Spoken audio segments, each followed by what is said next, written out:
There's everybody. What's going on? Welcome to Friday Q&A number 10. Let's get after it. How y'all doing today?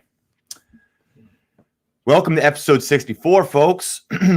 This is the School of Shred, the one and only, the almighty holistic health and fitness show where we combine mental, spiritual, and physical health in a very practical way. This is the show that's designed to help you shred your old and make better your new. A better body, a better mindset, a better life. Welcome, welcome, welcome. Throw some flexing in the comments. If you guys are jumping on, let me know where you're at, where you're located. Get a workout in. Shout out to everybody getting a workout in my comment section right now. What's going on? Hey, Michael. How you doing, brother? All right. You guys ready to learn something? Hey, as you guys are watching this, go ahead and ask any questions that you have. If you want these questions answered today, I got 5 of them for you, but we can keep this thing rolling, man. These are going to be, these Fridays are fun because we can do that. So anyway, before we begin, if you could go on iTunes and do a review for the podcast, that'd be greatly appreciated. Search The School of Shred on iTunes and drop a review, please. That would help the show grow. We're here Monday through Friday, 9 a.m. Facebook, Instagram, YouTube, Spotify, and iTunes. All right. Check out the YouTube channel. I'm going to start doing weekly videos on there too, just tips and whatnot. So doing a little more content on the YouTubes. So go subscribe to the YouTube channel. That's The School of Shred on YouTube. Search it up. Okay. I think that's everything for the beginning of this thing. So we got 5 questions here.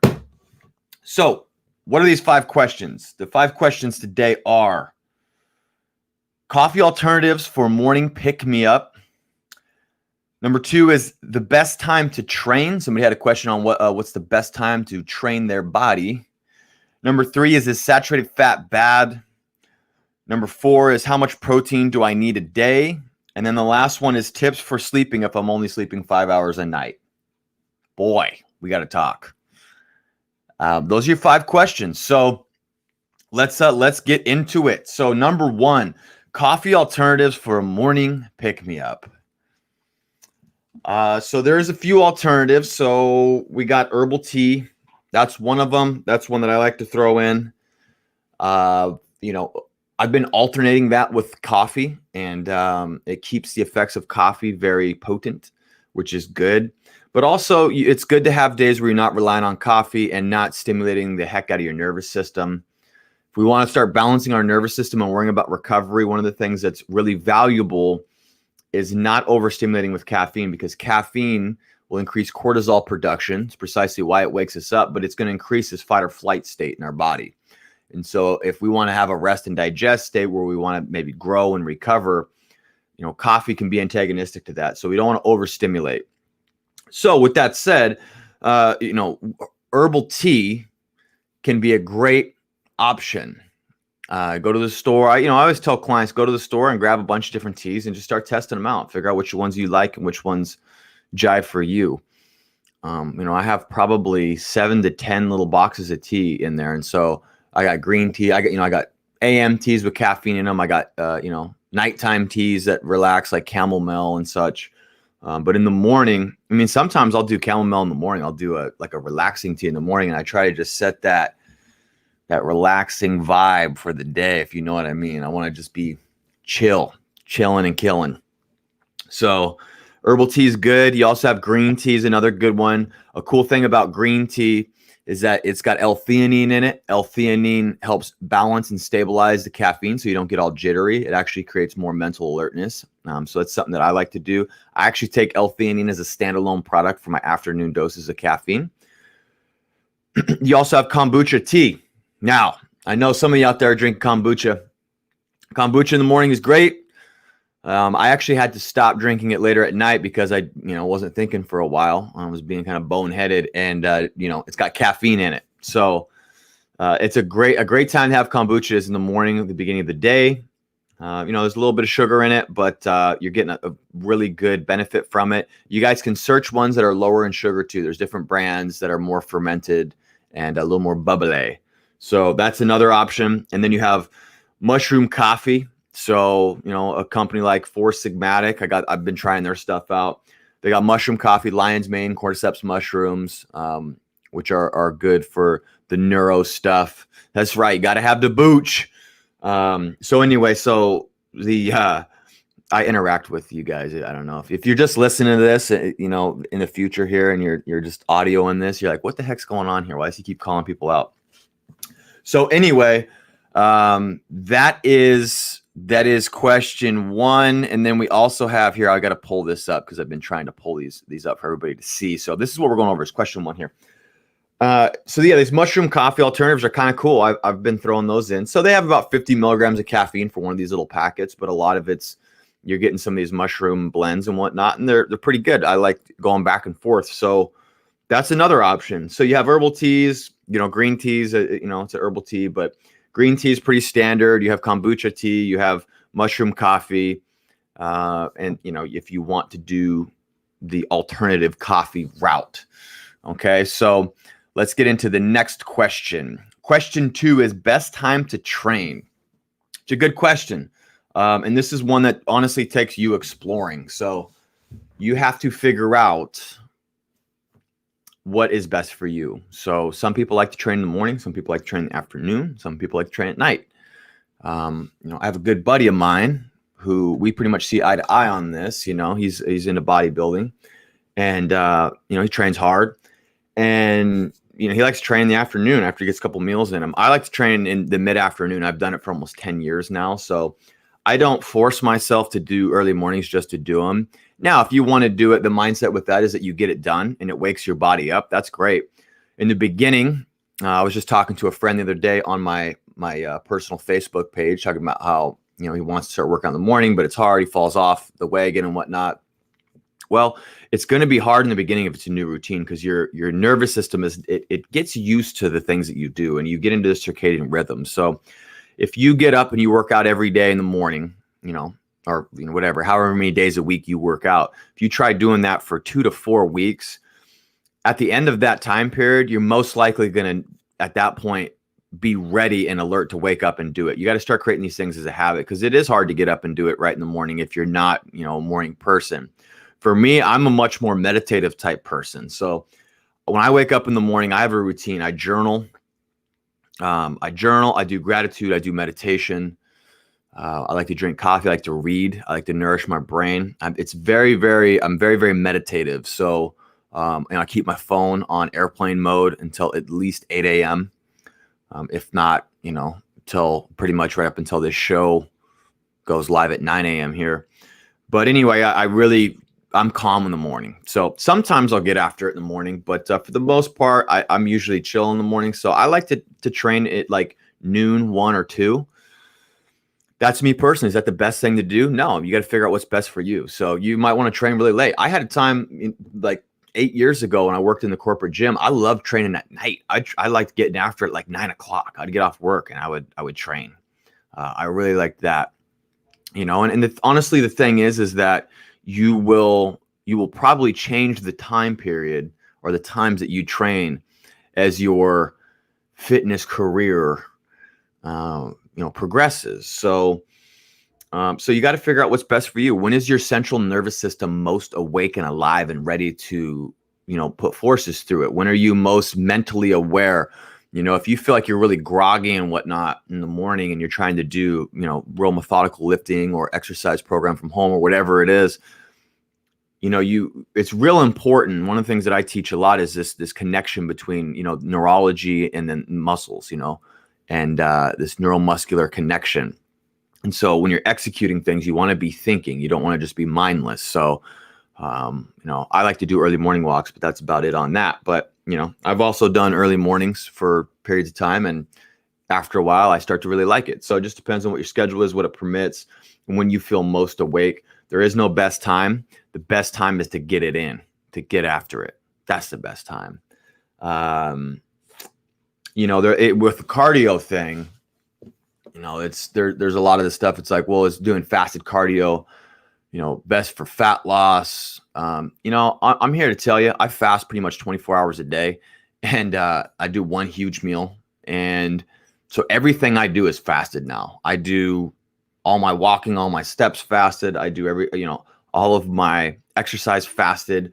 And I honestly get about the same result as I got when I used to eat, 3 meals a day, and do cardio whenever. So it's really splitting hairs. It's like I'm doing the fasting more for other reasons, the intermittent fasting daily and whatnot. But it's like there's all these studies and they're cool, but sometimes it's like, well, what's most practical for you? Just get it done.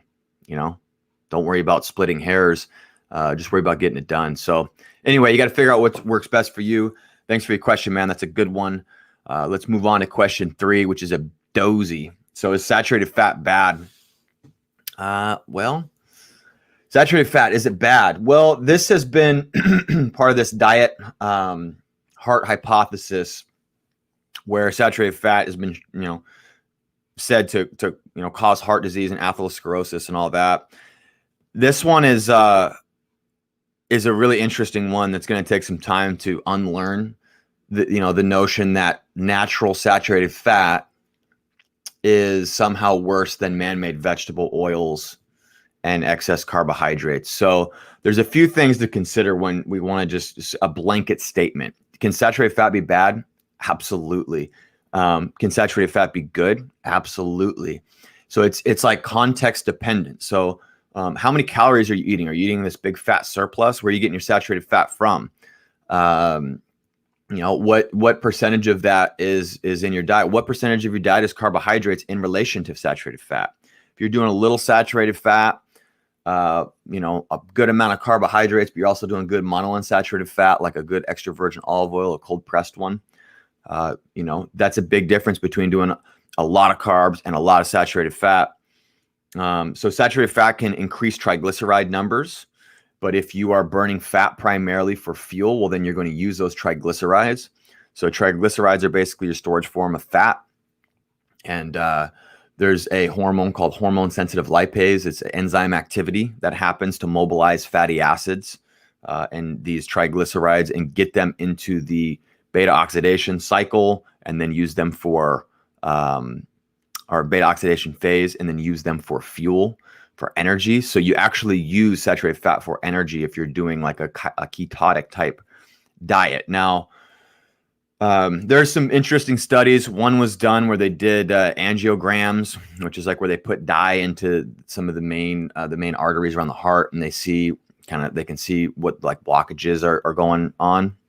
There was a study with 235 women, and the average test is they did a pre-test or before the study, and then like 3.1 years after, and they actually found the exact opposite of this diet heart hypothesis. And what it was that they were finding that the more blockages were occurring with more carbohydrates and less fat. So when they ate the American Heart Association's recommended diet, they were actually getting more heart disease. Pretty crazy. Pretty disappointing too, if I'm being honest, that we have these recommendations that are actually making obesity and heart disease worse. Makes me feel some kind of way as a health coach, because this whole world is a freaking matrix. I mean, it's like the people are caught in the matrix, and if you don't seek out this information, it will not find you, and poor health will find you, and medical bills will find you, and all of that. But it's the same thing. It's in every industry. I mean, this is part of being an adult and taking ownership for your life. You got to go study things. And so anyway, I mean, there's basically the recommendations that we get from the powers that be that are showing to be pretty wrong.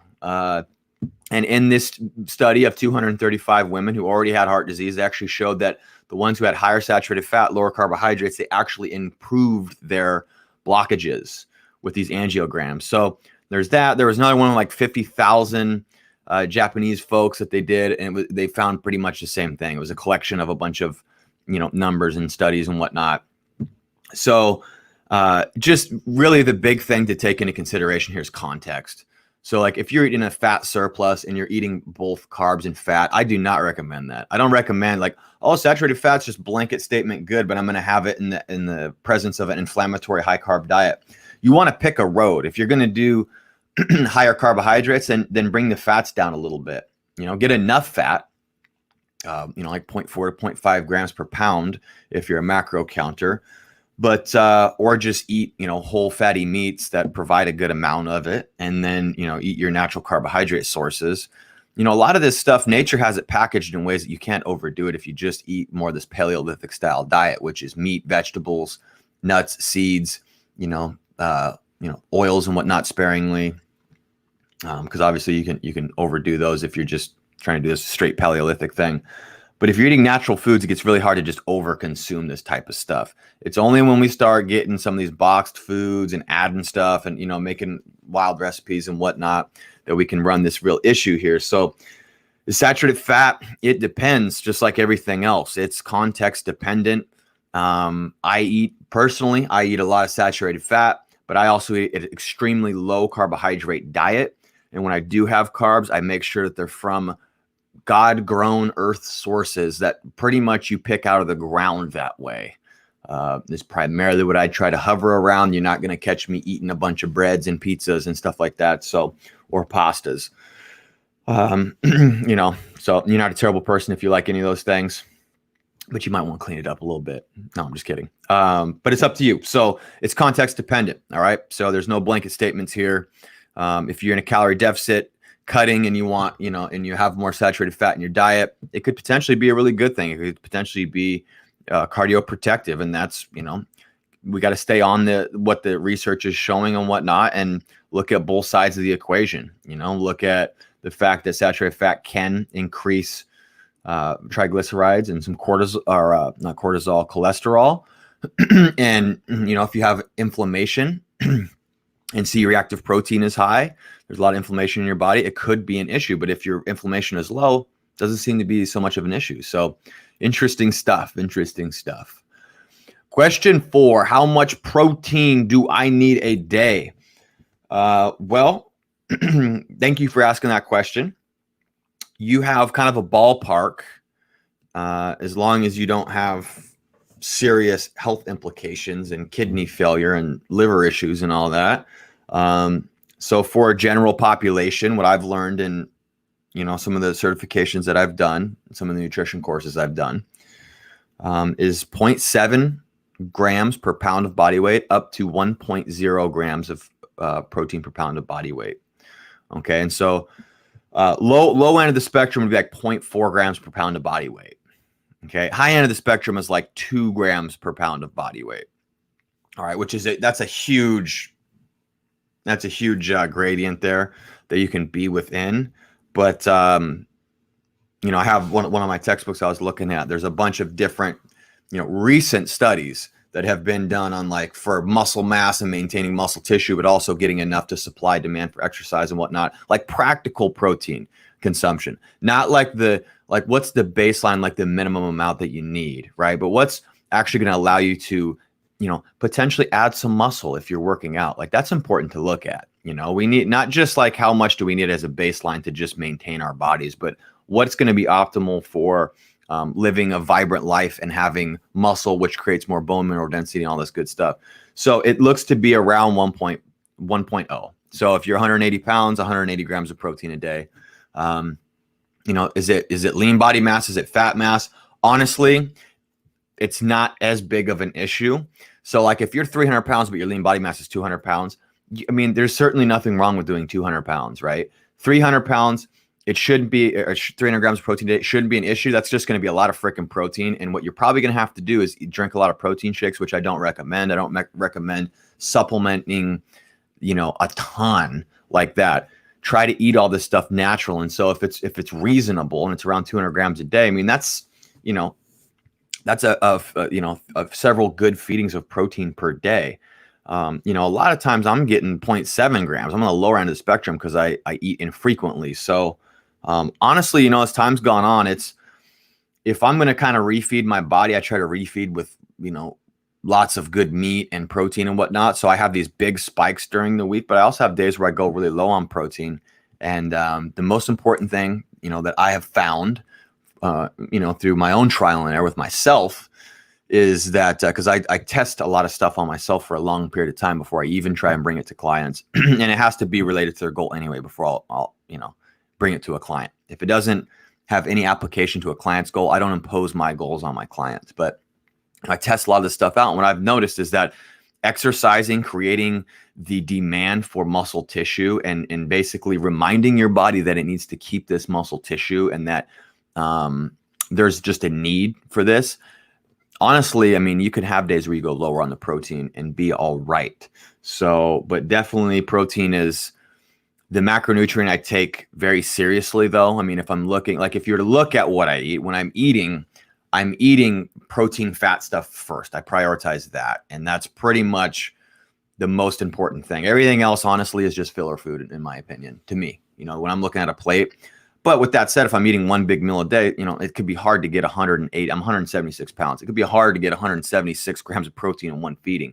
So sometimes I'm getting 140 in one big bolus. So anyway, that's kind of that deal. There's a big gradient there, but around 1 gram per pound for most people. If you have health implications, you need to talk to your doctor. That's not something that, you should just be loosely considering. You should, really do your research on that. If you have any reasons why your organs wouldn't accept that protein and digest, absorb, and assimilate it to the highest degree. So good question, though. That's a good one. So, all right.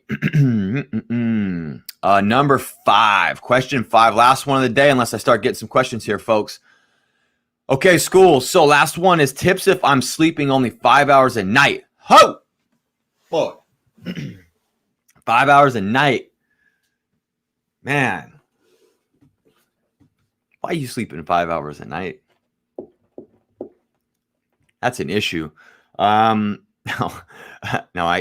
there's what's optimal and then what's practical.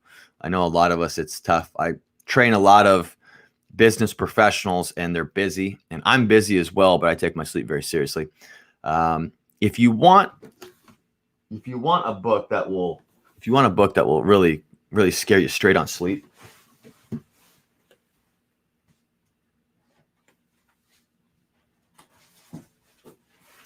if you want a book that will really, really scare you straight on sleep, it's called Why We Sleep: Unlocking the Power of Sleep and Dreams by Dr. Matthew Walker. Okay. This right here, this book, this guy was on Joe Rogan's podcast, and I've listened to that podcast several times, and it's kind of, he kind of scares the heck out of you, but it talks about how even one day a week of altered sleep is a carcinogen, and like the third shift, what we used to call the graveyard shift. Sorry if anybody's offended by me saying the graveyard shift. The third shift is actually considered a carcinogen by the CDC and by health insurance companies.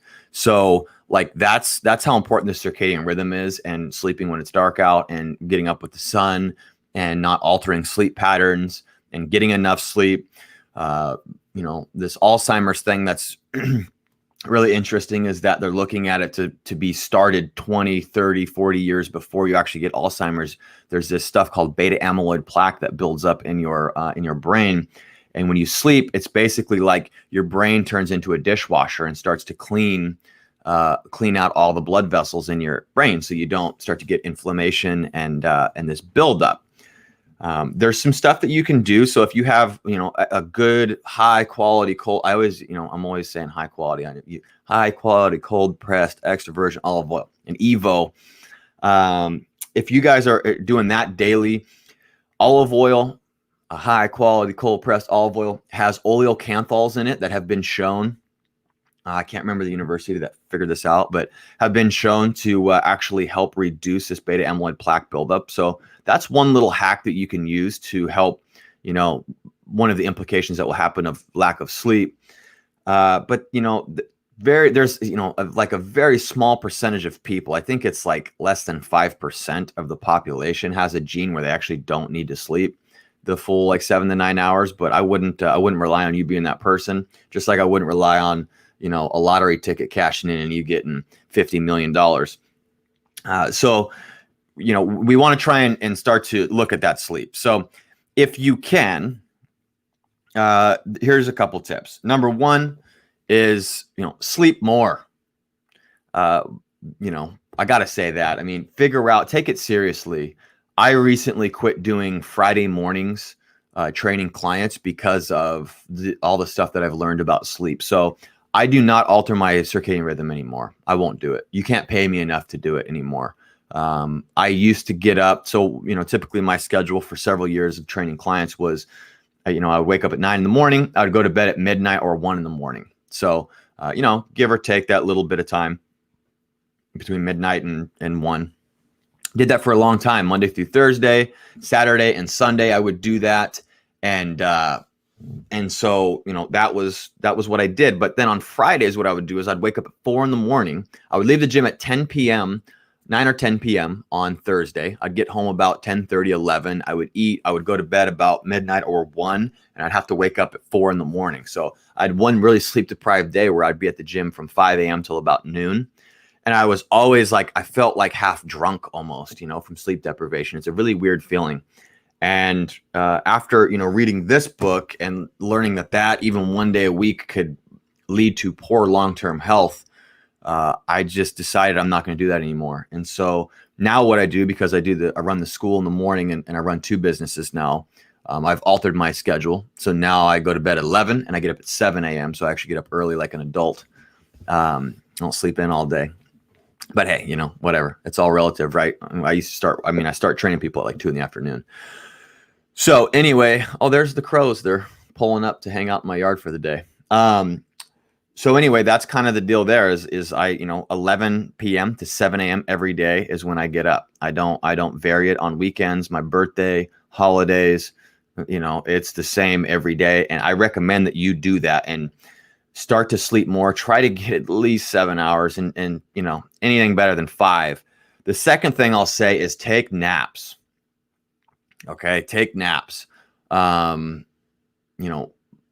That if you can, take a 15, 20, 30 minute nap. If you can go take a quick nap in your car at lunch, that can help too, kind of reset you. One of the cool things that you can do is actually consume caffeine before your nap. So sip your coffee right before you take a nap. And basically what happens is by the time you wake up, the coffee hits and it can actually help reduce that kind of groggy feeling you get from a nap. What's going on with Vasi? Facebook? What's going on, Vasi? You're a newcomer. What's up, brother? Throw some fire in the comments, man. But so anyway, that's tips. If you're sleeping only 5 hours a night, is try to sleep more, and then read the book Why We Sleep. If you don't believe me and you want more information from somebody who's really qualified on that, and take naps if you can, as many naps as you can take. If you can take a nap every day, that's really good. And then to try and help the brain out, get the oleocanthols that are in extra virgin olive oil, a good cold pressed, high quality extra virgin olive oil. So anyway, that's it. That is it for today, everybody. That's episode 64, our Q&A number 10. So thank you guys for tuning in. We'll be back next week on Monday at 9 a.m. for episode 65. Have a great weekend. Be safe out there. With that, I want you guys to stay strong and healthy in body. Stay relentless and energized in spirit. And stay determined in your pursuits this weekend. That spells shred. Now go shred the day and get better in every way. Until next time, school, class dismissed.